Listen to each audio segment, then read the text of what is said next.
Down here in California, there's a whole industry that's keeping tabs on how all of us use our phones,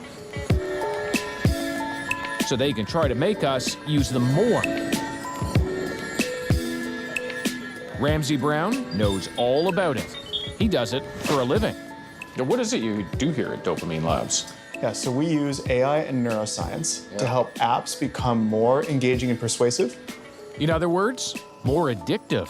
So this is what our AI is figuring out, how to personalize for every person uniquely, whether that's the extra 10 points, the good job, the high five, the congrats. Ramsey says the secret lies in giving our brains pleasure. It's not an accident, it's a conscious design decision. We're really moving into this new era that we're not just designing software anymore, we're designing minds. Okay, now that freaks me out. So if there's all this manipulation, if the game is getting my attention. Yeah, it's so valuable. The biggest tech firms in the world now are figuring out what they can do to continuously juice people. For them, a doubling in the amount of time someone's spending on their platform can translate to a doubling of revenue. And if you can do that in just a few lines of code, it's a no-brainer for them. A no-brainer that plays with our brains using a method called variable rewards. You're never sure what you'll get, and that's what makes it so compulsive. You're using these apps that are designed to keep you on the hook. It's not every single time that they're going to be paying out, giving you those likes, giving you those thumbs up. Facebook loves giving variable rewards. And it works. We now spend nearly an hour on Facebook every day, 25% more than we did just 2 years ago. In that same time, our overall smartphone use has shot up more than an hour and a half a day. Grab your glove, ladies.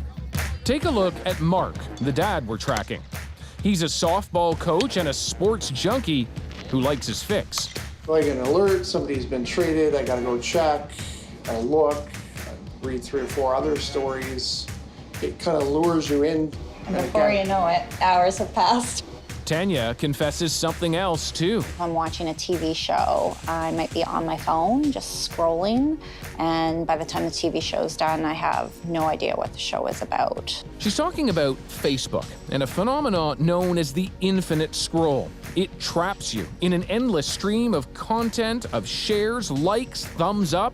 I'll just look at it just for something to do, and it makes me happy. I'm making an animation. Her son Jackson's never far from his device either.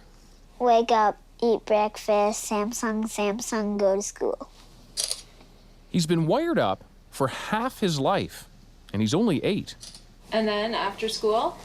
Samsung, eat before I go to bed because I'm hungry. Samsung, go to bed, good night. Sleep like a sheep. One of Jackson's favorite apps, Musical.ly. Like many apps, Musical.ly's free. You're supposed to be 13 to sign up, but it is easy for anyone to join. And kids Jackson's age love it. Because, like kids of all ages these days, it's all about the followers. On Musical.ly, I have over 1,000. Over 1,000, wow. And what does that mean to have that many people? I feel really happy when I go on it.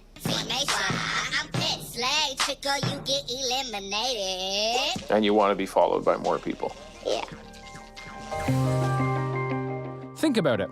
The 2 biggest creators of this technology didn't let their own kids have access to their revolutionary devices. What did they see coming that the rest of us don't? It's a question that people like Lisa Pont are trying to answer. People are showing up at our door saying, hey, this is really having a negative impact on our life, and so we're starting from there. She's a social worker at Toronto's Centre for Addiction and Mental Health. Is it addiction? Is it compulsive behavior? What is it? Research is starting to show that technology has an impact on memory, concentration, mood, so anxiety and depression. It has an impact on sleep, has an impact on overall well-being. But what about children specifically? Kids like Jackson. If you give them a buffet of candy and say, all right, you have at it, they're probably not going to stop themselves. They'll probably have to get sick before they stop. So I think particularly younger people need some parental guidance around how much they use, because it's too tempting at that age to mitigate their own use. You're not even dealing with a fully developed brain who has the same kind of impulse control or ability to foresee consequences.